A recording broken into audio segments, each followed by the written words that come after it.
உறுப்பினர் அன்பிற்கினிய சகோதரர் கார்த்திக் சிதம்பரம் அவர்களுடைய சுமையை கொஞ்சம் தன்னுடைய தோளிலே சுமக்கின்ற வகையில், அதே நேரத்தில் மக்களுடைய தேவைகளையும் பூர்த்தி செய்கின்ற வகையில் அதை ஒதுக்கீடு செய்து ஏறத்தாழ 15க்கு மேற்பட்ட பணிகள், சொன்னது 15, செஞ்சது 150, 250 போயிருக்கிறோம்.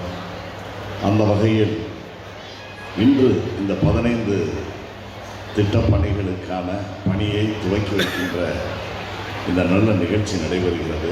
ஒரு பேர் என்று வள்ளலார் மடத்தில் போட இன்னைக்கு அதை போல இன்றைக்கு வடித்து போடு விருந்து உபசரிப்பு உபசாரத்தில் அவருக்கு இணை யாரும் இல்லை என்று சொல்லக்கூடிய அளவுக்கு இப்போ அவர் கட்டின மாதிரி அவர் வீடு அளவுக்கு என் வீடு பெருசாக இல்லைனாலும் ஒரு அறத்தரத்துக்காவது இருக்கும். ஆனால் நாளாக அதை செய்ய முடியலை. அது மாதிரி நம்முடைய சகோதரர் கார்த்திக் அவர்களுக்கும் அண்ணன் பாசி அவர்களுக்கும் இருக்குது. ஆனால் எல்லா சூழ்நிலைகளும் ஒன்றா அமையணும். அத்தனை கட்டங்களும் ஒன்றா அமைஞ்சாதான் ஒரு நல்ல பாக்கியம்னு சொல்லுவாங்களோ அந்த மாதிரி அவருக்கு அத்தனை கட்டங்களும் சிறப்பாக அண்ணன் சுந்தரராஜ் அவர்களுக்கு அமைந்திருக்கிறது. அதனால எங்கே இந்த பகுதியில் கோயில் விசேஷம், குடமுழுக்கு, இது மாதிரி முருக பக்தர்களுக்கான பாத யாத்திரை அது இது எல்லாம் நடக்குதுன்னா எங்கே பார்த்தாலும் அண்ணன் சுந்தரராஜன் அவர்களுடைய அன்னதானம் முக்கிய இடத்தை பெற்றிருக்கிறது. தானங்கள் எல்லாம் சிறந்த தானம் அந்த அன்னதானம், வயிற்று பசிக்கு என்கின்ற அந்த இது. ஆக இவ்வளவு ஈகை குணம் படைத்து இது வெளியில் தெரிகிற சமாச்சாரம், இது தெரியாத பல உதவிகளை அவர் செய்து கொண்டே இருக்கிறார். சொன்னாலும் அது பொருத்தமாக இருக்கும். அந்த வள்ளலுக்கு பொருத்தமான குணமுடையவர் தான் நம்முடைய அண்ணன் CR சுந்தரராஜன் அவர்களை என்பதையும் நான் இங்கே சுட்டிக்காட்டி, பல்வேறு நற்குணங்கள் நிறைந்திருக்கக்கூடியவர். இதெல்லாம் இன்றைக்கி நீங்கள் பார்த்தீங்கன்னா இந்த நிகழ்ச்சிகளை ஏற்பாடு செய்கிறது எங்களை போன்ற இயக்கங்களில், அரசியல் கட்சிகளில் தொடர்பு இருக்கிறவர்களுக்கு தான் தெரியும். இந்த ஏற்பாடு பண்ணுறதுக்கு என்ன செலவாகும், இவ்வளவு மக்களை ஒன்று திரட்டி ஒரு இடத்துல சேர்க்கறதுக்கு எவ்வளவு கஷ்டம், வர்றவங்களை சும்மா அனுப்பக்கூடாது, உபசரிப்பு பலமாக இருக்கணும். ஒருவேளை உணவு ஏற்பாடு பண்ணியிருக்காரோ என்னமோ தெரியல, அதுவும் நடந்துக்கிட்டு இருக்குன்னு நினைக்கிறேன். ஆக இப்படி எல்லா வகையிலும், அதாவது உபசரிப்பின் உச்சம் அப்படின்னு சொன்னாக்க அது நம்முடைய வள்ளல் CR சுந்தரராஜன் அவர்களை சாரும் என்பதை நான் தெளிவுபடுத்துகிறேன். இருக்கிறது தமிழ்நாட்டில் மட்டுமல்ல, இந்திய துணைக்கண்டத்திலும் ஒரு வலுவான கூட்டணி அமைவதற்கு முன்னின்று பல முயற்சிகளை, நடவடிக்கைகளை எடுத்தவர்தான் நம்முடைய தமிழ்நாட்டின் முதலமைச்சர், திராவிட முன்னேற்றக் கழகத்தினுடைய தலைவர் அண்ணன் தளபதி அவர்கள்.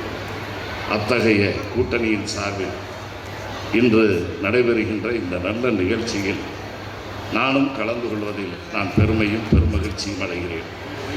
அரசின் சார்பில் என்னதான் நிதிகள் ஒதுக்கி திட்டங்கள் செய்யப்பட்டாலும் அவை அனைத்தும் முழுமையாக போதுமென்று சொல்லிவிட முடியாது. இன்னைக்கு 15 திட்டங்களை அண்ணன் CR சுந்தரராஜன் அவர்கள் கொடுத்துருக்காங்கன்னா, இன்னும் அடுத்து 15 அதே ஊர்களில் கேட்பாங்க, எங்களுக்கு இதை செஞ்சிட்டீங்க, அடுத்து இது ஒன்றையும் பண்ணி கொடுத்துருங்கன்னு சொல்லுவாங்க. அந்த காரியத்தை பண்ணி முடிச்சுட்டா அடுத்து ஏற்கனவே நீங்கள் கேட்டதெல்லாம் கொடுத்துட்டீங்க, இது ஒன்றையும் கொடுத்துட்டீங்கன்னா வேறு எதுவும் நீங்கள் நம்ம ஊருக்கு செய்ய வேண்டியதில்லைன்னு சொல்லுவாங்க.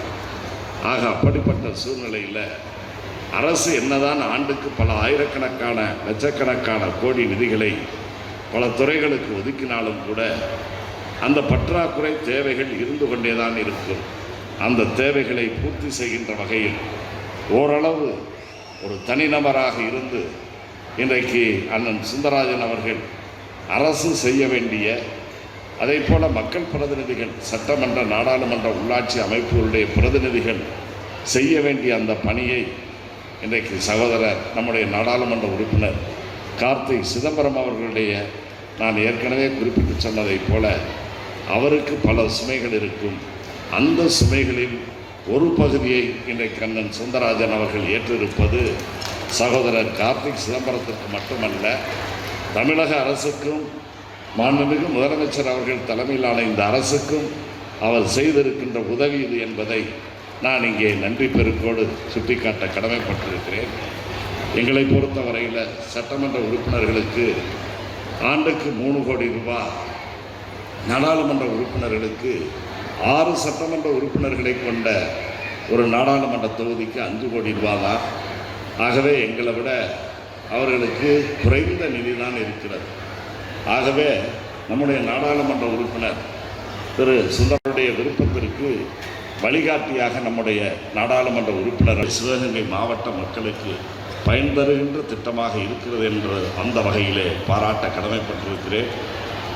இப்பொழுது கூட மேடையில் பேசிக்கொண்டிருந்த பொழுது நம்முடைய மேலவை உறுப்பினர் முன்னாள் நிதி மற்றும் உள்துறை அமைச்சர் அண்ணன் ப. சிதம்பரம் அவர்கள் நான் சார்ந்த என்னுடைய சட்டமன்ற தொகுதியான சிவகங்கை மாவட்டம் முழுவதும் நம்முடைய மாவட்டம்தான் என்றாலும் என்னை தேர்ந்தெடுத்த சட்டமன்ற உறுப்பினராக தேர்வு செய்த திருப்பத்தூர் சட்டமன்ற தொகுதி மக்கள் பயன்பெறுகின்ற வகையில் 1,03,00,000 ரூபாய் மதிப்பீட்டில் பாரிவள்ளல் ஒன்றியம் எஸ்புதூர் ஒன்றியத்தில் ஒரு உழவர் சந்தை திட்டத்தை தந்திருக்கிறார்கள்.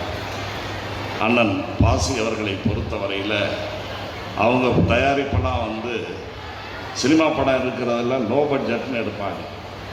அது மாதிரி இன்னொன்று மெகா பட்ஜெட்னு எடுப்பாங்க. இந்த சங்கர் படங்கள் போன்ற படங்கள்லாம் பிரம்மாண்டமாக இருக்கும். அது மாதிரி அண்ணன் பாசி தருகின்ற நிதியெல்லாம் பிரம்மாண்ட நிதியாக இருக்கும். 1,03,00,000 ரூபாயை தந்திருக்கிறார். பல்வேறு மருத்துவமனைகளுக்கு 1 கோடி, 50 லட்சம், 80 லட்சம், 30 லட்சம் என்று தந்திருக்கிறார்கள். ஆனால் எங்களை போன்றவர்கள், நானோ நம்முடைய நாடாளுமன்ற உறுப்பினர் அண்ணன் கார்த்திக் சிதம்பரம் அவர்களோ சின்ன சின்ன திட்டங்களுக்குத்தான் எங்களால் தர முடிகிறது. ஆக அந்த வகையில் பெருமனதோடு பெரும் நிதியை எங்களுடைய திருப்பத்தூர் சட்டமன்ற தொகுதிக்கும் தந்து உதவி இருக்கக்கூடிய அண்ணன் ப.